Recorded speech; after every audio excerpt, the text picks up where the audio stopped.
जय गुरु वैकुंठ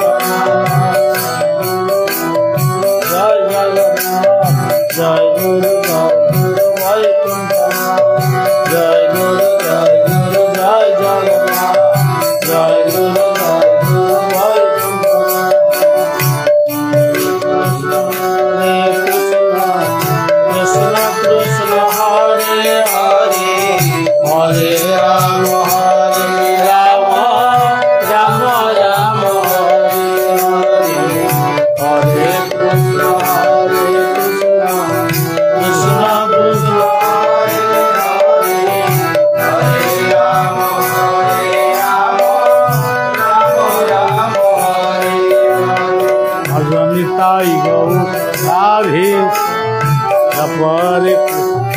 हरे भगवान निताई गौ राधे हरे कृष्ण हरे जय शिशु राजा राम जय सत्य सनातन करती जय शिशु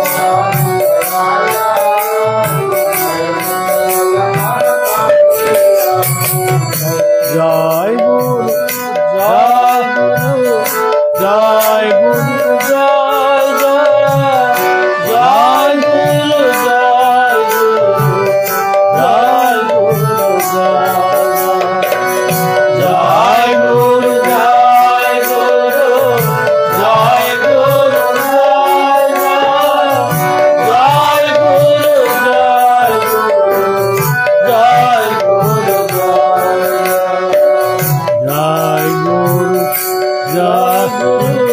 जय गुरु जय गुरु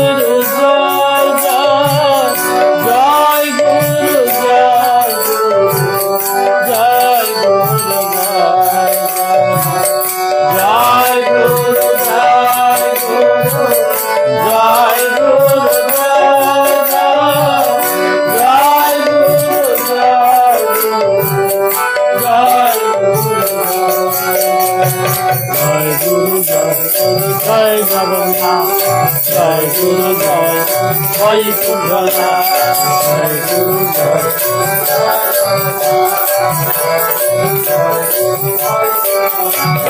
जय गुरु जय जगन्नाथ जय गुरु जय वैकुंठ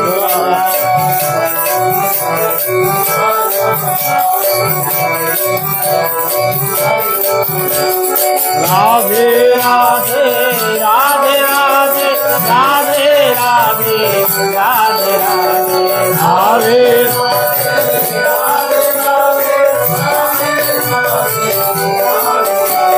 राधे राधे राधे राधे राधे राधे राधे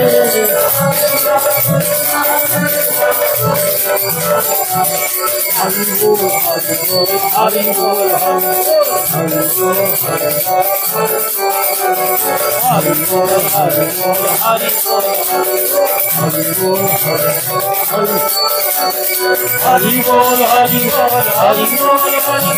हरि बोल हरि बोल हरि बोल हरि बोल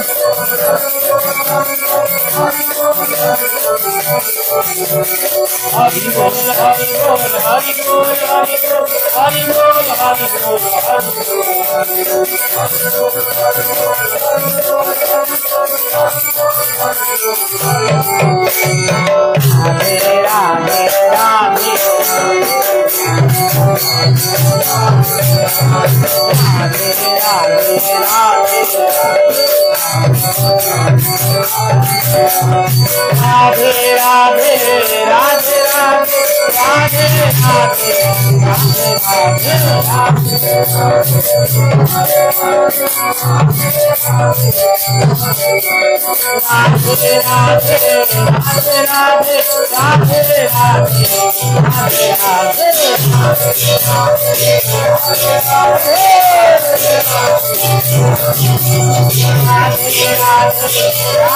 राधे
গোপাল জীবন করলু করে করলে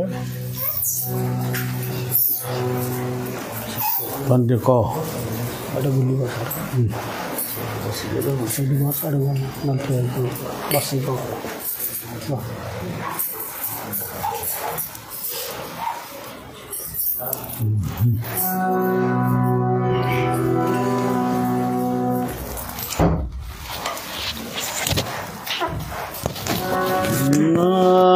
श्री जगन्नाथ मधुगुरु श्री जगद्गुरु मदात्मा सर्वभूतात्मा तस्मै श्री गुरवे नमः।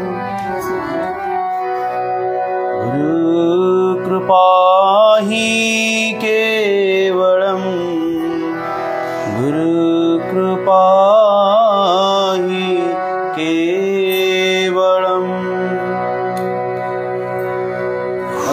प्राणिष्ट प्राणवल्लभ सर्ववतार सार भगवान क्षीराब्दी साई शिशुनंदर चरणारविंदे प्रणाम निवेदन करुछि। गुरुदेव विश्वप्रेमी बलियांकर चरणारविंदे प्रणाम निवेदन करुछि एवं तत्सहित आश्रमर आसीथिबा मोर प्रतिटी गुरुजन मानू प्रणाम निवेदन करुछि एवं प्रतिटी गुरु भाई भौणी मानू नर नारायण रूप में प्रणाम निवेदन करुछि। एक पवित्र संध्या पवित्र संजोग गोटे पक्षे आम गोटे गुरु भाई घरे समस्ते एकत्रित होकर बसीचे पुणी एमती एक सौभाग्य जो सौभाग्य आम गुरु साक्षात परम ब्रह्म आम साक्षात गुरु को आम प्राप्त होइचे पाइचे तांकर कथामृत तांकर दर्शन करिवार सौभाग्य मध्य आमको मिलुची। ये होची सबुठारु गोटे बड़ संयोग। तेणु आपण माने वर्तमान समय समस्ते निश्चित भाव देखिपे जानीपे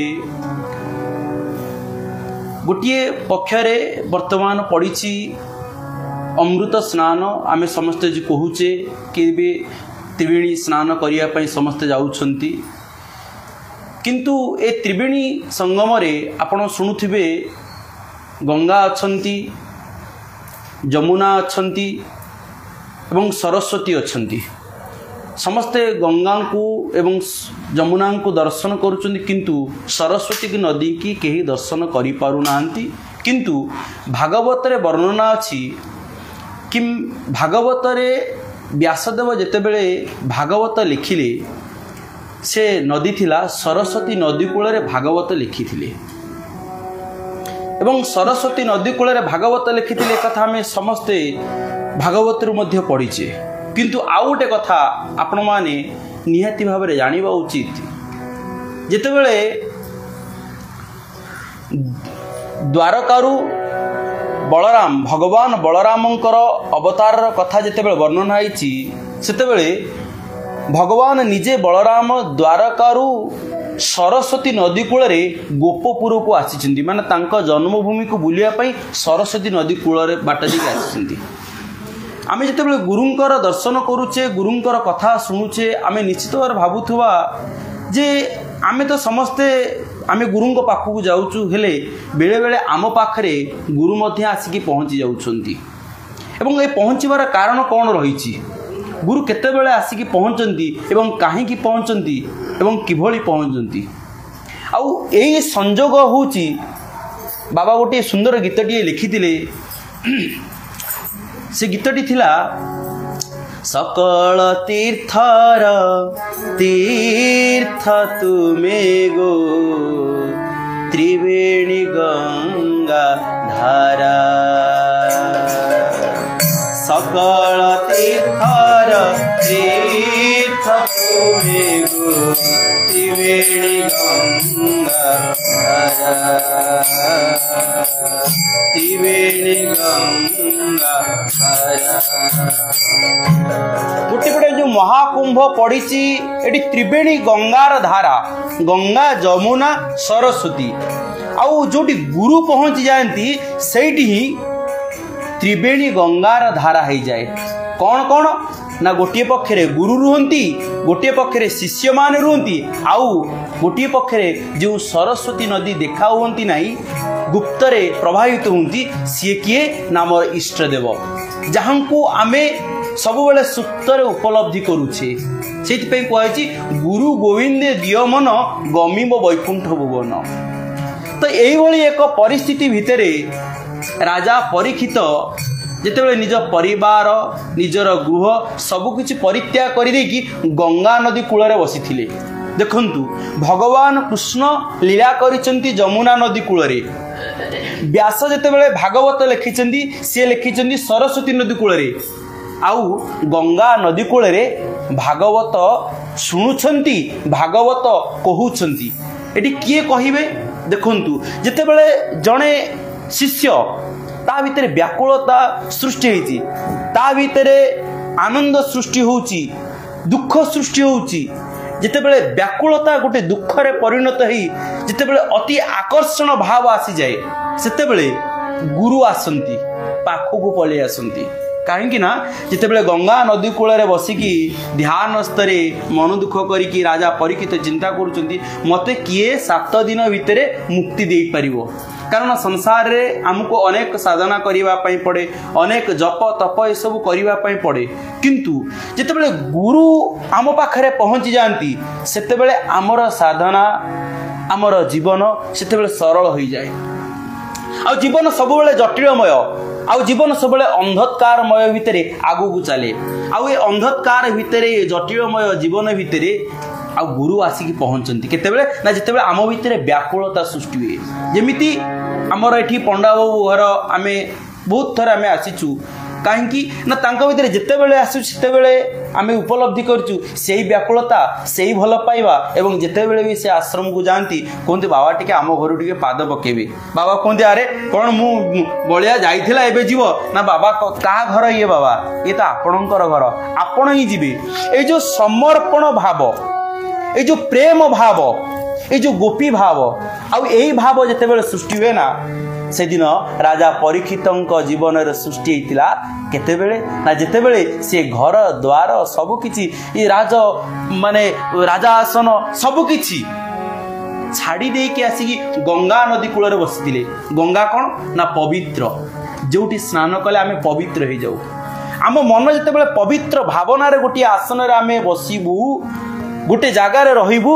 सेतेबेले आम पाखकू देखंतु केमिति आसिकी पहुँची आसुचंदी किए ना व्यासदेवंकर पुत्र जहाँकर नाम होची सुखदेव सुखदेव जितेबाला चाली चाली के आसुचंदी आ सुखदेव देखंतु एते बड़ ज्ञानी जी अष्टादश पुराण को पढ़ी शुणी सब कथा जानी तांको चाली धीर स्थिर भाव में चाली चालिका जाउचंदी देवता माने आसी कहउचंदी देखंतु केमितिया कथा देवता माने आसिकी इंद्र ठारू आरंभ करी अग्नि वरुण समस्त छिड़ा हो गले कहले आउ सुखदेव प्रणाम आपन निवेदन कर कहले आपण माने कहले आमे होची इंद्र आमे सब आसिकी पहुँचीचु ଆଉ କହିଲେ ଆପଣ ଆସିକି କାହିଁକି ପହଞ୍ଚନ୍ତି, ମୁଁ ଆପଣଙ୍କର କ'ଣ କରିପାରିବି? ଆପଣଙ୍କ ପାଖକୁ ତ ସମସ୍ତେ ଯାଆନ୍ତି, ଦେବତାମାନଙ୍କ ପାଖକୁ ତ ସମସ୍ତେ ଯାଆନ୍ତି, ଆଉ ମୁଁ ତ ସାଧାରଣ ପିଲାଟିଏ, ଆଉ ମୁଁ ତ ମୋ ପାଖକୁ ଯିବା କଥା, ତୁମେ କ'ଣ ମୋ ପାଖକୁ ଆସ?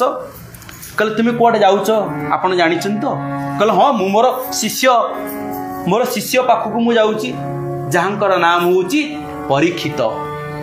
ମୁଁ ତାଙ୍କ ପାଖକୁ ଯାଉଛି। କେମିତିଆ କଥା ଲୋକ କରନ୍ତୁ, ମୁଁ ମୋ ଶିଷ୍ୟଙ୍କ ପାଖକୁ ଯାଉଛନ୍ତି। ଗୁରୁଦେବ କହୁଛନ୍ତି, ଗୁରୁ କହୁଛନ୍ତି ମୁଁ ଶିଷ୍ୟଙ୍କ ପାଖକୁ ଯାଉଛନ୍ତି। ସପୋଜ ବାବା ଯେତେବେଳେ ବାହାରକୁ ଆସିଲେ, କ'ଣ ନା ମୁଁ ଯାଉଛି ପଣ୍ଡା ବାବୁଙ୍କ ଘରକୁ ଯାଉଛି, ସମସ୍ତେ ପଚାରୁଥିଲେ ବାବା କ'ଣ କହୁଛନ୍ତି? ମୁଁ ଯାଉଛି ମୋ ଶିଷ୍ୟଙ୍କ ଘରକୁ ଯାଉଛି। କିନ୍ତୁ ଏଇଠି ଦେଖନ୍ତୁ, ଏଠି ଦ୍ୱାପର ଯୁଗରେ ମଧ୍ୟ ଯେତେବେଳେ ଶୁକଦେବ ଯାଉଛନ୍ତି, ଦେବତାମାନେ ପହଞ୍ଚି ଯାଇଛନ୍ତି, ଦେବତାମାନେ ପଚାରୁଛନ୍ତି କୁଆଡ଼େ ଯାଉଛନ୍ତି? ଆମେ ଶିଷ୍ୟଙ୍କ ପାଖକୁ ଯାଉଛୁ। କାହିଁକି ଯାଉଛନ୍ତି? ନା ତାଙ୍କୁ ଅଭିଶାପ ପ୍ରାପ୍ତ ହେଇଛି, ତାଙ୍କୁ 7 ଦିନ ଭିତରେ ତକ୍ଷକ ନାଗ ଦଂଶନ କରିବ। ତକ୍ଷକ ନାଗ ଦଂଶନ କଲେ କ'ଣ ହବ? ନା ମୃତ୍ୟୁ ହବ।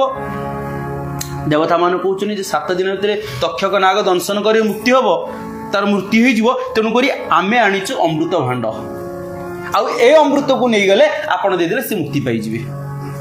ଦେଖନ୍ତୁ ଏଇଠି ଗୁରୁ କ'ଣ କହିଛନ୍ତି। ଗୁରୁ ଯେଉଁ କଥାଟା କହିଛନ୍ତି ନା, ଏଇ କଥାକୁ ଆମେ ସମସ୍ତେ ମନେ ରଖିବା ଉଚିତ। ଗୁରୁ କହୁଛନ୍ତି ଯେ ତୁମେ ମାନେ କ'ଣ ଚାହୁଁଛ? ନା ଆମେ ଚାହୁଁଛୁ ଆପଣ ଏ ଅମୃତର ଭାଣ୍ଡକୁ ନେଇଯାଆନ୍ତୁ, ଆପଣ ଶିଷ୍ୟକୁ ଦେଇଦେଲେ ଆପଣ ଶିଷ୍ୟ ଅମର ହେଇଯିବ। କିନ୍ତୁ ଆପଣ ଯେଉଁ ଭାଗବତ କଥା କହିବା ପାଇଁ ଯାଉଛନ୍ତି, 7 ଦିନ ଭାଗବତ କହିବେ, ସେ ଭାଗବତ ଆମକୁ କହିଦିଅନ୍ତୁ। ଟିକେ ହସିଦେଲେ। ରାଜା ପରୀକ୍ଷିତ ହସି ଦେଇ କହୁଛନ୍ତି, କାହିଁ କାଚ କାହିଁ କାଞ୍ଚନ, ମାନେ କାଚ ଏବଂ କାଞ୍ଚନ ଏବଂ କାଚ ଏବଂ ହୀରା ଏ ବର୍ଣ୍ଣନା କରିଛନ୍ତି। କିଏ ବର୍ଣ୍ଣନା କରିଛନ୍ତି? ଏଠି ଗୁରୁ ବର୍ଣ୍ଣନା କରୁଛନ୍ତି। ଏଠି ଅମୃତ ହେଉଛି କାଚ ସଦୃଶ ଏବଂ ହୀରା ସଦୃଶ ହେଉଛି କ'ଣ? ଏ ଭାଗବତର କଥା। ଭାଗବତ କଥା କ'ଣ ନା, ଯେଉଁ କଥା ଭାବର କଥା, ଯେଉଁ କଥା ଗୁରୁ କୁହନ୍ତି, ଭାବର କୁହନ୍ତି, ପ୍ରେମର କୁହନ୍ତି। ଆମେ ଏଇଠି ସମସ୍ତେ ବାନ୍ଧି ହେଇଛି। କାହିଁକି ବାନ୍ଧି ହେଇଛି? କ'ଣ ଧନ ସମ୍ପତ୍ତି ନା କୋଠା ବାଟି? କେହି ଆମେ ଏଇଥିରେ ବାନ୍ଧି ହେଇନି। ଆମେ ସମସ୍ତେ କୋଉଥିରେ ବାନ୍ଧି ହେଇଛେ? ନା ଭାବ। ଗୁରୁ କୃପା ହେବ କେତେବେଳେ, ଗୁରୁ କୃପା ହେବ କେତେବେଳେ, ଗୁରୁ କୃପା ହେବ କେତେବେଳେ, ଗୁରୁ କୃପା ହେବ କେତେବେଳେ, ଗୁରୁ କୃପା ହେବ କେତେବେଳେ, ଗୁରୁ କୃପା ହେବ କେତେବେଳେ, ଗୁରୁ କୃପା ହେବ କେତେବେଳେ, ଗୁରୁ କୃପା ହେବ କେତେବେଳେ। ସତେ ଦେଖିବି ଏ ଚର୍ମ ଡୋଳେ, ସତେ ଦେଖିବି ଏ ଚର୍ମ ଡୋଳେ,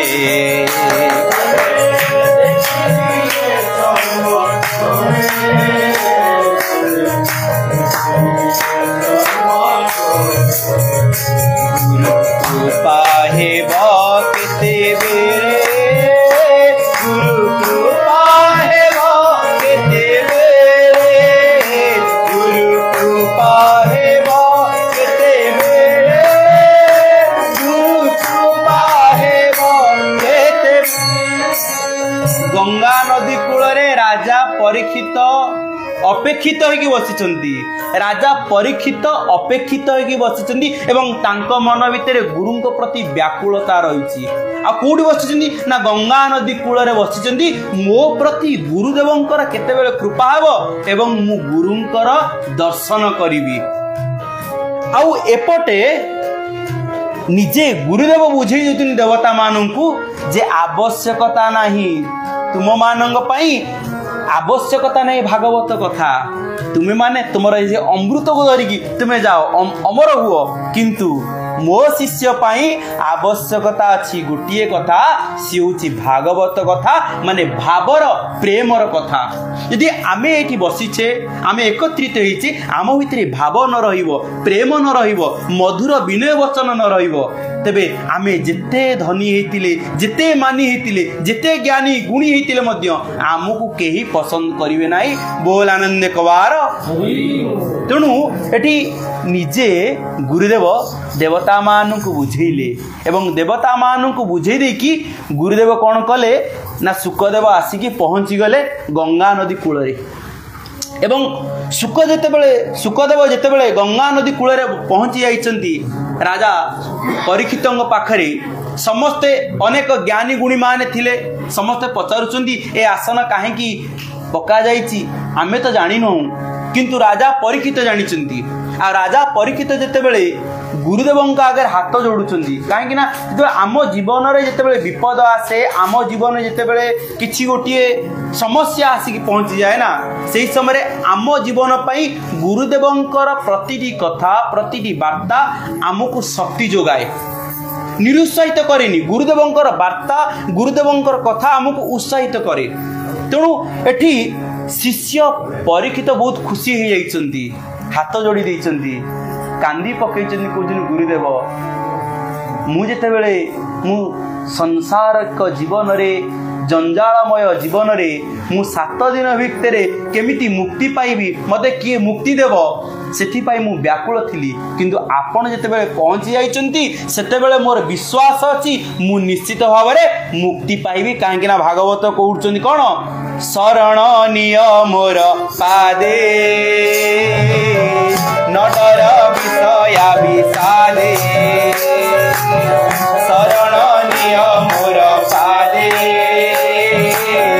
नडर विषया विषादे। आमे गृह भितर थाऊ संसार भितर थाऊ ऑफिस से थाऊ किंबा केउ देशर मध्य थाऊ जदि आम मन भितर तांक प्रति शरण भाव रही आमे तांको प्रति समर्पण हो जाइछु तांको भल पाइछु आमे जेकोसी जगह रहिले मध्य मुक्ति पाइबा। बोल आनंद कवार। तेणु ए मुक्ति मुख्य भितर सब बेले गुरु आम पाखरे ही थांती। तेणु मोर गुरु भाई और भूणी मान एति कहबी से दिन सुखदेव गोटे कथा कहले जे हे राजा परीक्षित हे शिष्य तुम्हें जेहेतु मते गुरु भाव रे ग्रहण करिच तुम्हें जेहेतु तुम मन भितर मो प्रति समर्पण भाव रही प्रेम रही भल पाइबा रही मुझे कहबी मो पिता व्यासदेव अष्टादश पुराण लिखिचंती। अष्टादश पुराण लिखिबा पर गोटी कथा कहिचन से कथा कहूची आलोडयम सर्वशास्त्राणि विचार्य च पुनः पुनः इदमेकं सुनिस्मरणं ध्यायो नारायण हरि। मो पिता अष्टादश पुराण लिखिचंती मु पढ़ीची आलोडयम सर्वशास्त्राणि सबु शास्त्र को मु आलोडन करी पढ़ीची पुणी विचार्य च पुनः पुनः पुणी आउ थरे विचार माने विचार करिची आउ सारांश गोटिए कथा पाइची कौन ईदमेकं सुनिस्मरणं ध्यायो नारायण हरि। आमे मानक मन भितरे माने आम मानक मन भितरे आमे केते समय तांकु ध्यान करूचु रोसे करिबा बेले हो चाष करिबा बेले हो ऑफिस रे जेकोसी जगह रे हो आमे जेते बेले समय पाउचु आमे केते समय तांकु स्मरण करूचु जहा को कहउचंदी कोन गीता कहउचंदी यज्ञानम जप यज्ञस्मि केते समय आमे तांकु जप करूचु तांको प्रति हमर केते समय ध्यान रहू तांको प्रति आम भितर केते समय प्रेम रहूची आउ ताहा ही होची श्रेष्ठ भाव। आ गुरु शिष्य परंपरा भितर गुरु शिष्य भल पाइबा भितर आ गुरु जते बेले मंत्र हमकु दियंती से मंत्र भितर सही कथा थाए आमे केते समय तांकु स्मरण करूछे तांकर आदर्श को नेकी आम जीवन को आगो को बढ़ाउछे। आज कथा को एठी संग करिवि एवं एतिकी निवेदन करिवि आम जीवन भितर तांको प्रति सही भल पाइबा जेकोसी जगह रे जेमिति थाउ तांको प्रति भल पाइबा सेमिति रहिता। बोल आनंद कवार। गुरु कृपा हेब केते बेले गुरु कृपा हेब केते बेले गुरु कृपा हेब केते बेले गुरु कृपा हेब केते बेले सते देखिबी ए धर्म ढोले सते देखिबी ए धर्म ढोले गुरु कृपा हेब केते बेले गुरु कृपा हेब केते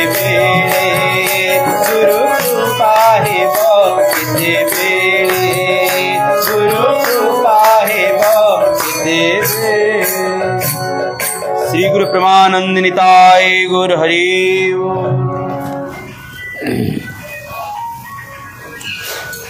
उपस्थित समस्त भक्त मानू शुभेच्छा जनाऊँगी। आमे समस्ते मनीष आम चारि पाखरे रही जंजाल। ये जंजालमय जीवन रे आमे जिते चाहिए भी आमे जंजालू मुक्त हो पारूँ। जो माने मुक्त होती से माने होचंती महापुरुष। तो आमे जे समस्ते महापुरुष हो ता नुहे, किंतु क्षणमपि सज्जन संगति रेखा तरणी भवती भवान्नव तरणी भोग। क्षणे मात्र जदि आमे दंडे निमिषे क्षणे लेसे जदि गोटे मुहूर्त जदि आमर गोटे सत्संग रे जीवन अतिबाहित हुए, खाली गोटे मुहूर्त सेतिकिरे मध्य आमे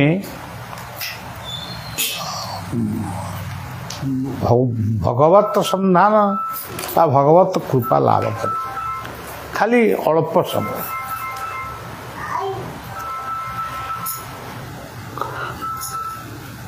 इंद्रंकर गोटे सुधर्मा सभा बसी, सबु देवता माने निज निज बाहन रे बसिकिरी सभा को जाउछन। सी सभा को ब्रह्मा भी जाइछन्ति, शिव भी जाइछन्ति, विष्णु भी जाइछन्ति, समस्त जाइछन्ति। किंतु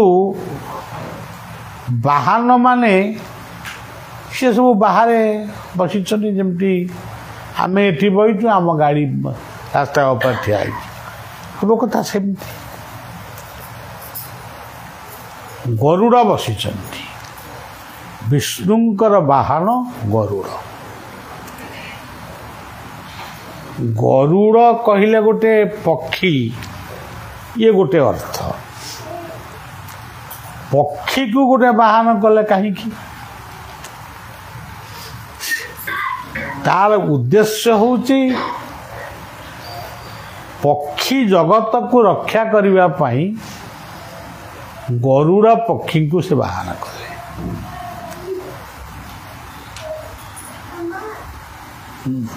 गोमाता को रक्षा करने पाई शिव गोटे वृषभ को बाहन कले। से भली सिंह बाघ इत्यादि को रक्षा करने दुर्गा माँ दुर्गा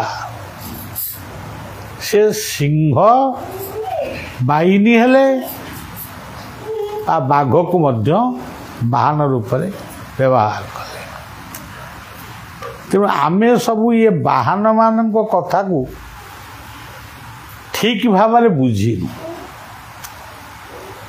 पेचा को लक्ष्मी बाहन कले। पेचा को कौन लक्ष्मी के बाहन मिललानी, गोटे पेचा को बाहन कले। तार उद्देश्य पेचा होची निशाचर पक्षी, से राति रे बुले। तेणु निशाचर पक्षी मान को रक्षा करने पाई से पेचा को बाहन बोली स्वीकार कले। ये होची पुराण वर्णित कथा, किंतु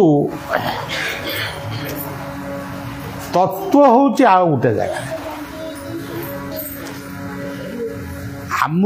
आमे कहूचु विष्णु बाहन गरुड़,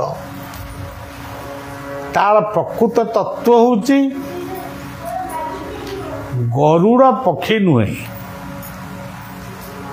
गुरुर गरियान गीतार कहले तोमस्य पूज्यस्य गुरुर गरियान गुरु होउचंती गरुड़ गुरुंक माध्यम रे तमे भगवान कर सानिध्य लाभ करिवो तेणु आमे जेतेबेले जगन्नाथ दर्शन को जाऊचु गरुड़ पछरे ठियाई मुंडिया मारसु गरुड़ पछरे देख दिशुछि कला से मुख सेमती शिवंक मंदिर रे जो वृषभ से वृषभ होउचंती धर्म सी वृषभ ये जो षंढ बुलुचन ये नुह सी होउचंती धर्म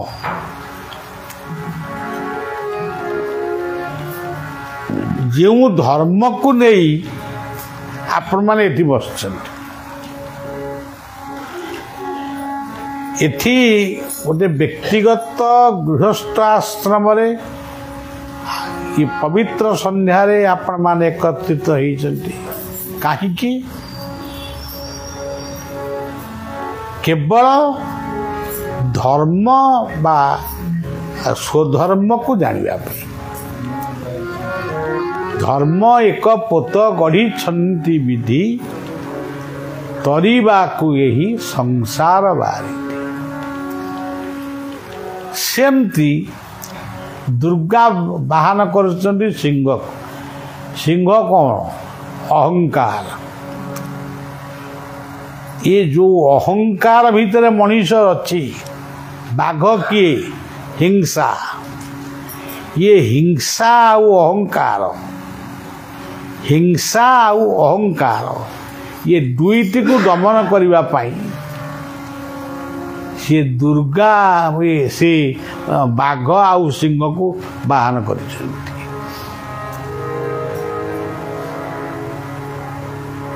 जम बाहन कले महिषी की तांको किछि आ मिललानी महिषी को बाहन कले जेतबेले ऋषि माने देखिले गोमाता ऊपर समस्त प्रभाव पकाउछंती गोमाता महिषी ना के धरुना तो महिषी मध्य गोमाता जातीय गाई जहा दिए महिषी से तेणु ताको आमे जमंक बाहन करदेले लोक माने महिषी प्रति दयाशील रहे वर्तमान देखंतु लक्ष लक्ष कोटि कोटि गाई गोमाता हत्या होउचंती किंतु महिषी हत्या बेसी हो कारण महिषीटा जमक बाहन तामें खाई सबू कथार गोटे आदर्श बा दर्शन रही गरुड़ समस्त देवता माने इंद्रंक सुधर्मा सभा को जाइचंती गरुड़ बसिचंती ये कथाटी गोटे उपनिषदर गप एतिक बेले जम आसिले जम सभा शेष आइले जम शब्दर अर्थ हूँ संयम आहार निद्रा मैथुनादि शक्ति को जी संयम करि पारिछि तार आयुष निश्चय वर्धित आमे खाली अक्षत पकई दे कहबा आयुष्मान वरदो हब से गोटे अलग कथा गुरु गुरुजन मानकर आशीर्वाद से भी गोटे बड़ कथा किंतु जो माने निशामादकादि ग्रहण करती नहीं से माने आयुष्मान हुअन्ति जो माने गो महिषीर क्षीर पान दही पान करती से माने मध्य आयुष्मान हुअन्ति आ जो माने ଆହାର ନିଦ୍ରା ମୈଥୁନାଦିକୁ ସଂଯମ କରନ୍ତି ସେମାନେ ମଧ୍ୟ ଆୟୁଷ୍ମାନ ହୁଅନ୍ତି। ତେଣୁ ଯମ ଶେଷକୁ ଆଇଲେ, ମଇଁଷି ବାହନରେ ବସିକିରି ଆଇଲେ। ଯେତେବେଳେ ଯମ ଆସିଲେ ସିଏ କ'ଣ କଲେ, ଶିବଙ୍କ ଗଳାରେ ଗୋଟେ ସାପ ଥାଏ, ଶିବଙ୍କର କଣ୍ଠରେ ଗୋଟେ ସର୍ପ କୁଳିକ ନାଗ ମାନେ ତାଙ୍କ କଣ୍ଠରେ ଅଛି। ପ୍ରକୃତ କ'ଣ କୁଳିକ ନାଗ ଗୋଟେ ଶିବ ଧରି ବୁଲୁଛନ୍ତି, ସେ କ'ଣ କେଳା ନାଗ? କୁଳିକ ନାଗ ମାନେ ଆମର ଯେଉଁ କୁଳ ବଂଶ ପରମ୍ପରା ସଂସ୍କୃତି, ଏଇ ହେଉଛି କୁଳିକ ନାଗ। ମଙ୍ଗଳମୟ ଶିବ ଆମମାନଙ୍କର କୂଳକୁ ରକ୍ଷା କରିବା ପାଇଁ ତାଙ୍କର ନାଁ ହେଇଛି ଦେବଦେବ ମହାଦେବ। ତାଙ୍କର ମନ୍ତ୍ର ହେଉଛି ସତ୍ୟମ୍ ଶିବମ୍ ସୁନ୍ଦର। ତାଙ୍କ ଜପ ମନ୍ତ୍ର ହେଉଛି ଓମ୍ ନମୋ ଶିବାୟ। ଶିବଙ୍କର କୃପା ହେଲେ ଆମେ କହୁଛୁ ସରସ୍ୱତୀ ବିଦ୍ୟା ଦିଅନ୍ତି, କିନ୍ତୁ ପ୍ରକୃତରେ ଶିବ ହିଁ ବିଦ୍ୟା ବ୍ୟାକରଣର ସ୍ରଷ୍ଟା। ନୃତ୍ୟ ସଙ୍ଗୀତର ସୁରକ୍ଷା କରନ୍ତି ଶିବ। ସେ ତାଣ୍ଡବ ନୃତ୍ୟ କରନ୍ତି, ଡମ୍ବରୁ ବଜାନ୍ତି। ସେ ମହାନ ଯୋଗୀ, ତ୍ରିଶୂଳକୁ ଧାରଣ କରିଛନ୍ତି। ତେବେ ଶିବ ଯେତେବେଳେ ସୁଧର୍ମା ସଭାକୁ ଗଲେ, ସାପଟା ରହିଗଲା ଗଛ ପାଖରେ। ଯମ ଯେତେବେଳେ ସଭା ଶେଷରେ ଆସି ମଇଁଷିକି ରଖିଦେଲେ, କହିଲେ ତୁ ଥା। ସୁଧର୍ମା ସଭା ଆଡ଼କୁ ଗଲେ, ଗଲାବେଳକୁ ସେ ସାପକୁ ଅନେଇଲେ। ଗରୁଡ଼ ବସି ଲୀଳା ଦେଖୁଛନ୍ତି, ସେ ସାପକୁ ଅନେଇକିରି ଟିକେ ହସିଲେ। ଗରୁଡ଼ କହିଲା, ଇଏ ଯେତେ ଦେବତା ଗୁଡ଼ିକ ଇନ୍ଦ୍ରଙ୍କ ସଭାକୁ ଗଲେ ସମସ୍ତେ ଲକ୍ଷ୍ମୀମନ୍ତ, ଏଇ ଦେବତାଟା ଏଡ଼େ ଅଲକ୍ଷଣା। ସେ ସୁଧର୍ମା ସଭାକୁ ଯାଉଛି, ସୁଧର୍ମା ସଭାକୁ ଯିବା ପରେ ବି ତାର ସାପ ଉପରେ ଆଖି ପଇଲାଣି। କାରଣ ସେ ଜାଣିଛନ୍ତି, ଗରୁଡ଼ ଜାଣିଛନ୍ତି, ଯମଙ୍କର ଦୃଷ୍ଟି ଯେଉଁଠି ପଡ଼ିବ ତାର 5 ମିନିଟ୍ ଭିତରେ ସେ ଲୋକ ଦୁନିଆରୁ, ସେ ପଶୁ ହଉ ପକ୍ଷୀ ହଉ ଯାହା ହଉ।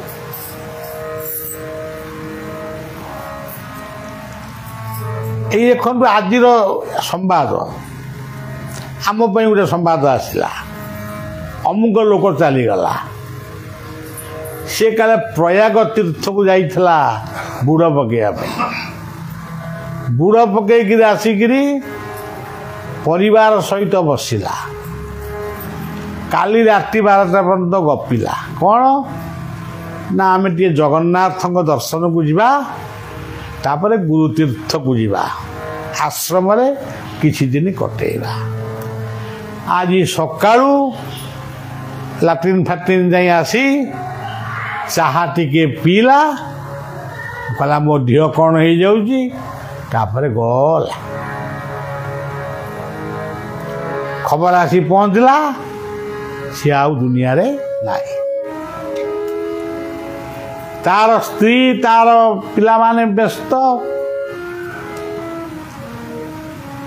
ଇଏ ପ୍ରକାଶ ଭାଇ ଆମର ଯିଏ ଏଠି ବସିଛନ୍ତି, ସିଏ ଯୋଉଠୁ ସେ ପିଲାମାନଙ୍କୁ ବୁଝେଇ ଦେଇଛନ୍ତି, ଆରେ ବାପା କୁଆଡ଼େ ଗଲେ, ବାବାଙ୍କ ପାଖରେ ଅଛନ୍ତି।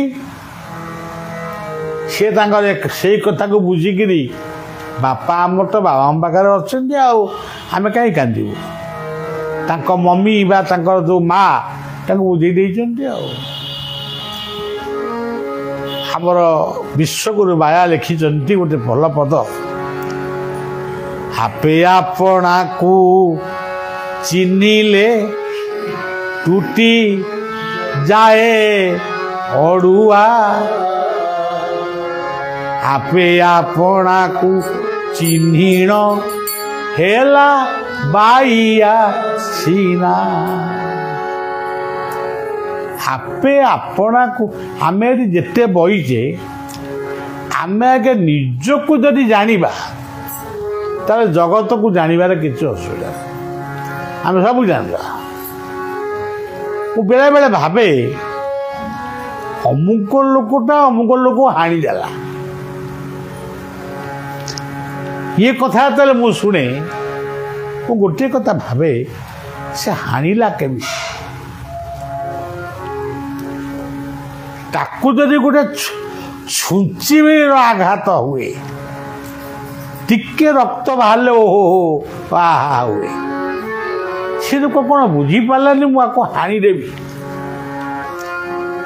आज गो हत्या बढ़ी बढ़ी चली छेली हत्या चली कुकुड़ा मोड़ा चली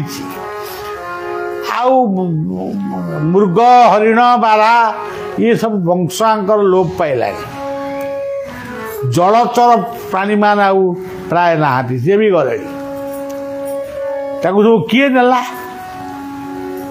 ताकू बिलुआ कुकुर नहीं ना मनीष बिलुआ होती मनीष कुकुर साजी मनीषर जो मनीष पाई जो खाद्य प्रभु सृष्टि करिसंती से खाद्य प्रति आमर रुचि नहीं तेबे जा हो गरुड़ या भाविले ये गोटे अलक्षणा देवता ये जाऊँगी सुधर्मा देवा को विष्णु को देखिब शिव को देखिब ब्रह्मा को देखिब आउ इंद्र को देखिब ता मन साड़ू को न जाइकी ये साप पर दृष्टि पड़ा ता माने ये आउ 4-5 मिनट भितर मरिब तेणु सज्जन आमर गोटे गीत आजिकल से गीत बोला होनी कि जीवन दर्शन गीत जड़े एथिके नाही मोर जगन्नाथ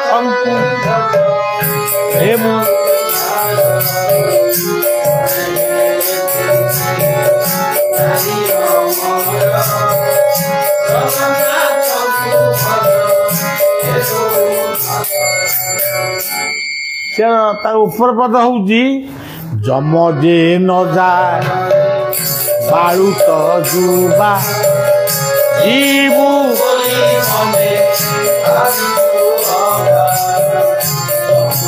न जानी बाड़ू तो जीवू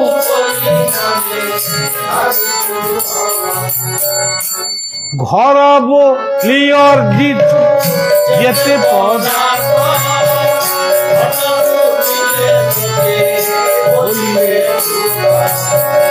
घर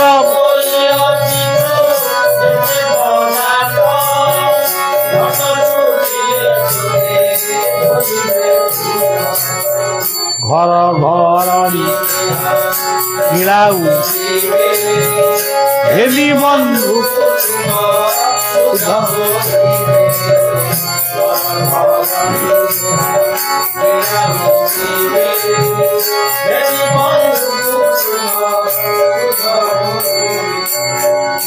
बापा घर कले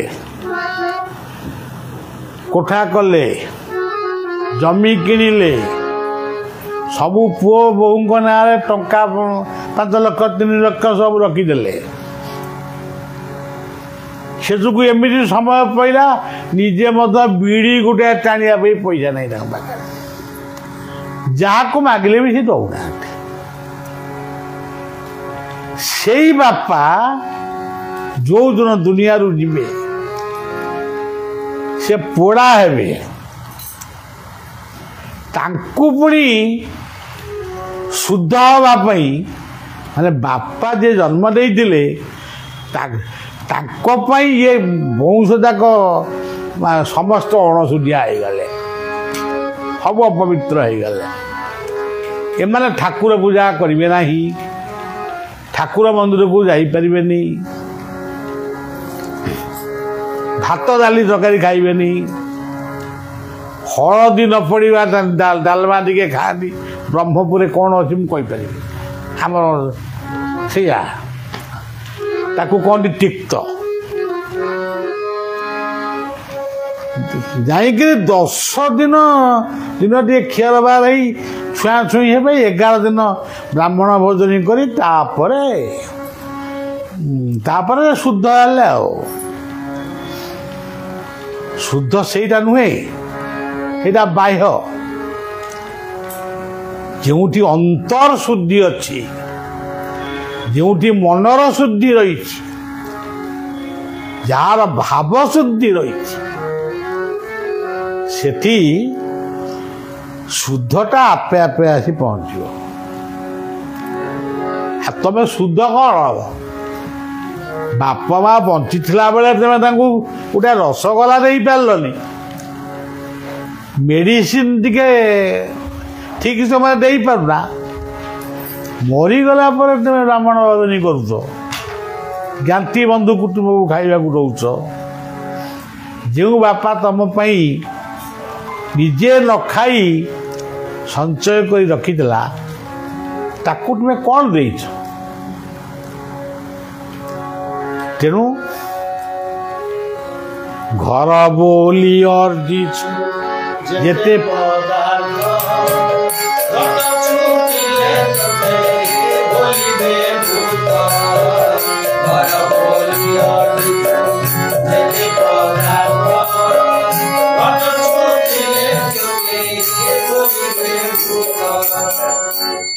ତେଣୁ ସଜ୍ଜନ, ଇଏ ହେଉଛି ଜୀବନ ଦର୍ଶନର ଏକ ସତ୍ୟ କାହାଣୀ,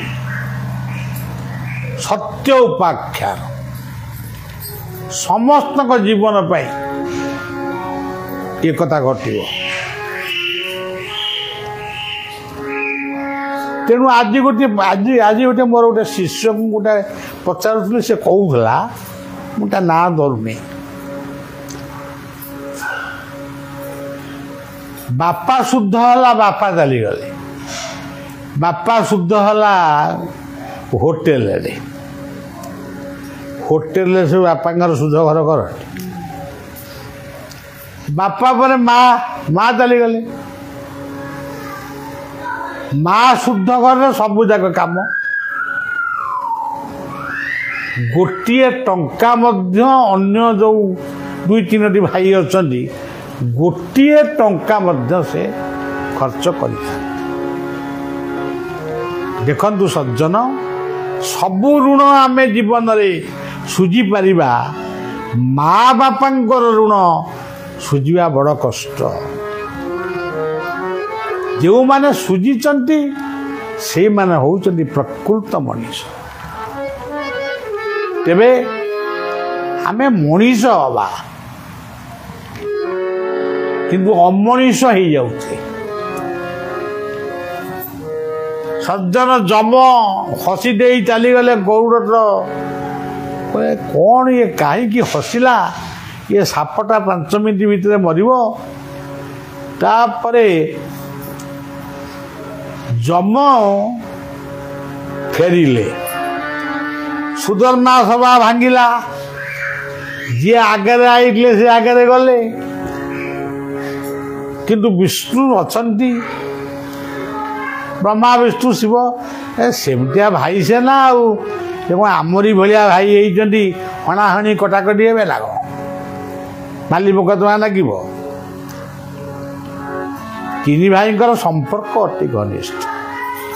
ସେ ଉତ୍ପତ୍ତିର, ଇଏ ସ୍ଥିତିର, ଇଏ ପ୍ରଳୟର ଅଧିକାରୀ। ନା 3ଟା ପୋର୍ଟଫୋଲିଓ ତାଙ୍କ 3 ଜଣଙ୍କର ପୁରା ମାନେ କ୍ୟାବିନେଟ୍ ପାଇବା। ଆଉ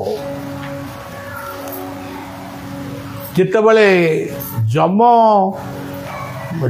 ହଉରୁ କହିଲା, ଆଉ ତ ଠାକୁରମାନେ ଯାଉନାହାନ୍ତି, ବ୍ରହ୍ମା ବିଷ୍ଣୁ ଶିବ ସେ ତାଙ୍କର ପଛରେ ଯିବେ, ମୁଁ ଯାଉଛି ପଳେଇବି। ଆଉ ସିଏ ଯେତେବେଳେ ଆସିଲେ, ସେଇ ସାପକୁ ଅନେଇକିରି ପୁଣି ଟିକେ ହଜିଦେଲେ। ଆଉ ସେଇ ସାପକୁ ଚାହିଁକିରି ସେ ଆଉ ଥରେ ହସିଲେ। ଗରୁଡ଼ କହିଲେ କି କଥା, ଏ ଗଲାବେଳେ ହସିଥିଲ, ଆଇଲା ବେଳେ ହସିଲ, ଆର ମାନେ କ'ଣ? ଗରୁଡ଼ ଧୀରେ ଧୀରେ ଯାଇ ଯମଙ୍କ ପାଖରେ ପହଞ୍ଚି ପ୍ରଣାମ କଲା। କହିଲା, ହେ ଦେବତା, ଗୋଟେ କଥା ପଚାରିବି। ଆପଣଙ୍କର ଦୃଷ୍ଟି ଯେଉଁଠି ପଡ଼େ ସିଏ 5 ମିନିଟରେ କି 3 ମିନିଟରେ ମରେ। ଆପଣ ଗଲାବେଳେ ଗୋଟେ ସାପକୁ ଦେଖି ହସିଲେ, ସାପଟା ତାପରେ ମରିଥିବ, ପୁଣି ଆଇଲା ବେଳେ ପୁଣି ହସିଲେ, ମାନେ କ'ଣ? ଯମରାଜା କହିଲେ, ତୁ ବୁଝିନୁ କି ମୁଁ ଯେତେବେଳେ ସାପକୁ ଦେଖି ହସିଲି ସେତେବେଳେ ମୋର ମନେ ପଡ଼ିଲା ଇଏ ସାପ ରମ୍ୟକ ଦ୍ୱୀପରେ ଯେଉଁଠି ଅମୃତ ଅଛି ସେଇ ଦ୍ୱୀପରେ ଇଏ ସାପର ମୃତ୍ୟୁ ହେବ।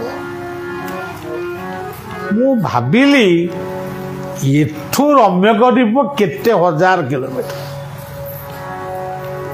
ଇଏ ତ ଏଇ ଗଛରେ ବର୍ତ୍ତମାନ ଅଛି, ଇଏ ପୁଣି ରମ୍ୟକ ଦ୍ୱୀପରେ କେମିତି ଯାଇପାରିବ? ଏଇଟା ଅସମ୍ଭବ। ବ୍ରହ୍ମା ପରେ ଗୋଟେ ଲେଖନୀରେ ଏମିତି ଲେଖୁ ଲେଖୁ ଲେଖିଦେଇଛନ୍ତି। କିନ୍ତୁ ଆସିଲା ବେଳେ ପୁଣି ହସିଲି। ନା କାହିଁକି ହସିଲେ? ନା ଯେଉଁ କଥାଟା ମୁଁ ଭାବିଥିଲି ସେ କଥାଟା ତମେ କରିଛ, ଆଉ ମୁଁ କ'ଣ କଲି? ତୁମେ ନେଇ ସେ ସାପକୁ ମୁଁ କାଳେ ମାରିଦେବି ତାକୁ ବୋଲି ଭାବି ସେ ସାପକୁ ନେଇକିରି ରମ୍ୟକ ଦ୍ୱୀପରେ ଅମୃତ ପାଖରେ ଛାଡ଼ିଲ। କିନ୍ତୁ ଏବେ ଦେଖ ସାପ ସେଠି ମଲାଣି। ସେଇଠି ଗରୁଡ଼ଙ୍କର ଭଗବାନ ଯମଙ୍କୁ ପ୍ରାର୍ଥନା କରି କହିଲେ, ପ୍ରଭୁ ଆପଣ ମାୟାଧର, ଆପଣଙ୍କ ମାୟାରେ ଆମେ ପଶିପାରିବୁ। ଆପଣ ଏଇଥିପାଇଁ ହସୁଥିଲେ, କିନ୍ତୁ ଆମେ ଭାବୁଥିଲୁ ଆଉ କ'ଣ। ତେଣୁ ସଜ୍ଜନ, ମାୟା ସଂସାରେ ଯାର ଲୀଳା,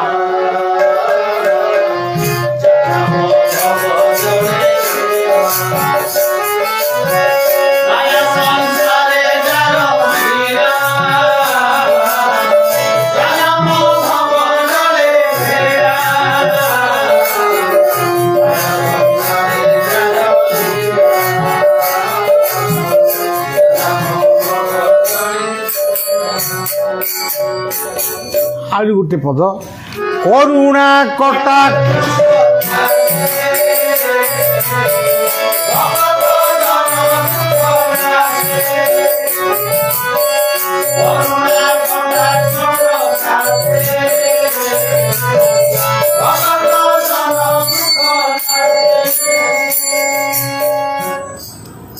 ତେଣୁ ତାଙ୍କର ଯଦି କୃପା ହବ ଆମେ ସତସଙ୍ଗରେ କାହିଁକି ବସିବୁ? ବିନୁ ସତସଙ୍ଗ ବିବେକ ରାମ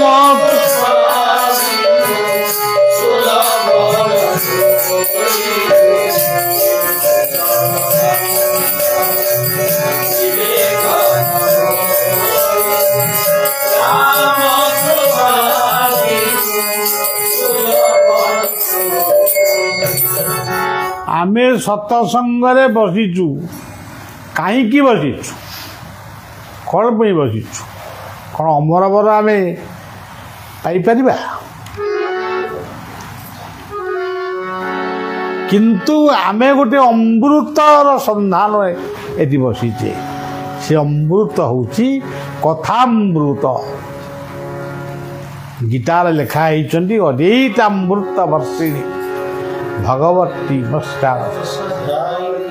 ତେଣୁ କଥା ଆଉ ଲମ୍ବାଇବାନି। କଥାଟି ହେଉଛି ଯମଙ୍କ କଥା ଯାହା, ଗରୁଡ଼ଙ୍କ କଥା ଯାହା, ଆମମାନଙ୍କର କଥା ସେଇଆ। ଆମେ ଭାବୁଛୁ ବଞ୍ଚିଛୁ ତ ଆଉ, କିନ୍ତୁ ଉଡୁଛି କାଳ ମନେ ନାହିଁ ଆଉ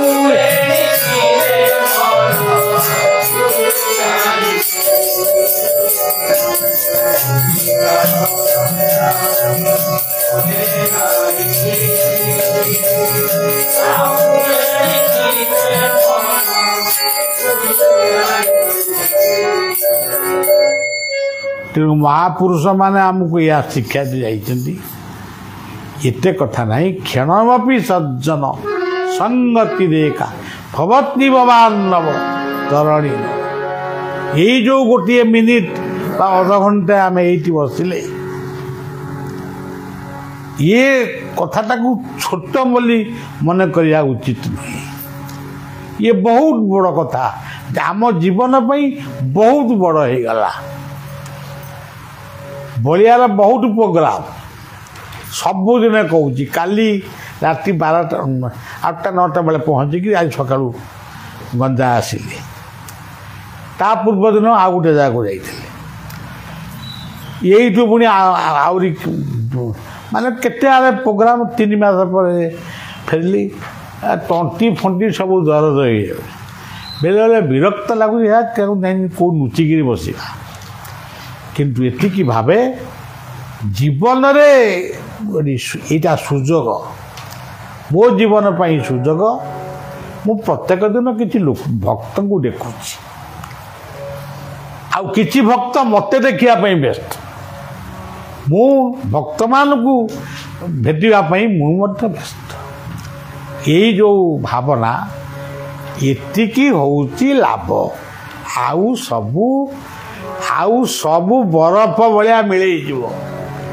କିନ୍ତୁ ଲାଭ ହେଉଛି ମନୁଷ୍ୟ ଜନ୍ମରେ ଲାଭ ଯଦି ଗୋବିନ୍ଦେ କରିବା। ତେଣୁ ଆପଣମାନେ ଆଜି ପବିତ୍ର ଯେଉଁ ସନ୍ଧ୍ୟାରେ ଆମେ ଏଠି ଯେଉଁ ସତ୍ସଙ୍ଗ କଲେ, ଇଏ ସତ୍ସଙ୍ଗର ପ୍ରଭାବ ଆମ ଜୀବନ ପାଇଁ। ଆମେ ଏଠି ବସିକି ଉତ୍ତମ ବାବୁଙ୍କ ଘରେ ସତ୍ସଙ୍ଗ କରୁଛୁ, ଭଗବାନଙ୍କ ଡାଏରୀରେ ଲେଖା ହେଇଗଲାଣି ଆମେ ଏଠି ଅମୁକ ତାରିଖରେ ଗଞ୍ଜାରେ ଆମେ ସତ୍ସଙ୍ଗ କରୁଛୁ। ସତ୍ସଙ୍ଗ ଭଳି ଇଏ ଯାତ୍ରା ତୀର୍ଥ ନୁହେଁ। ଯାତ୍ରା ତୀର୍ଥ ଠାରୁ ସତ୍ସଙ୍ଗ ହେଉଛି ବଡ଼ କଥା। କୁମ୍ଭ ମେଳାକୁ ଯିଏ ଯାଇଛନ୍ତି, କେତେକ ମରାମରି ହେଇ ମଲେଣି, କେତେକ ଖଣ୍ଡିଆ ଖବରା ହେଲେଣି, କେତେକ ଗାଧେଇ ପାଧେଇ ହେଇକି ଆଇଲେ ଦୁନିଆରୁ ଗଲେ। କିନ୍ତୁ ଆମେ ଏଠି କୁମ୍ଭ ମେଳାରେ ବସିଛୁ। ସତ୍ସଙ୍ଗ ହିଁ କୁମ୍ଭ ମେଳାର କୁମ୍ଭ ତୀର୍ଥ। ଏତିକି କହି ମୋ କଥାକୁ ଶେଷ କରୁଛି ଏବଂ କୀର୍ତ୍ତନ ଟିକେ କରିବା।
सर्वे भवन्तु।